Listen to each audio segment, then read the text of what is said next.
Mechanical rowdy sorry mechanical స్టూడెంట్‌ని mechanical తిడుతూ పొగిడారు సార్ మీరిప్పుడు. ఆ! లేదు. మెకానికల్ ఆ! స్టూడెంట్‌ని ఆ! ఇలా పరివర్తన చెందుతారు.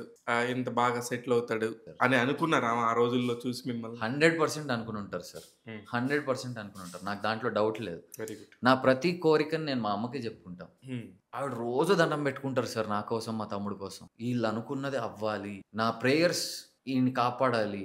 హ్మ్. నా ప్రేయర్స్ ఈడిని ముందుకు తీసుకెళ్ళాలి. ప్రాణం పెట్టేస్తది సార్. అమ్మ అనే ఎలిమెంట్ సార్ మనందరికీ.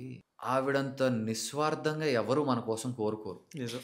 తీరని కోరికో లేకపోతే గట్టి వెరీ యాంబిషియస్ కోరిక ఉంటే అమ్మకి చెప్పుకోండి. ఆవిడ తీర్చేస్తది.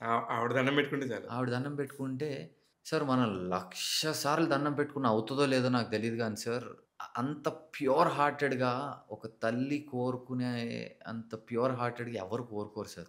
But at the same time ఆ కోరిక నెరవేరాలి అని ఆవిడ ఎంత గట్టిగా కోరుకుంటదో, ఆ కోరిక నెరవేరేటప్పుడు చిన్న శాపం ఆవిడకే తగులుతది.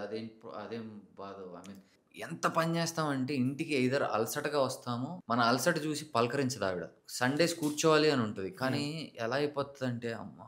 అనుకుని మెల్లగా నిద్ర లెగుస్తా నేను. ఆ డిస్టెన్స్ అక్కర్లేని డిస్టెన్స్ పడతది. నేనేదో ఆలోచిస్తూ ఉంటా. ఆవిడకి చిన్న టాపిక్ మాట్లాడితే హ్యాపీ. ఇప్పుడు అది నేను నేర్చుకుంటున్నా. బ్యాలెన్స్ చేస్తున్నారు. బ్యాలెన్స్ చేసుకుంటూ ఉంటా ఎప్పటికప్పుడు.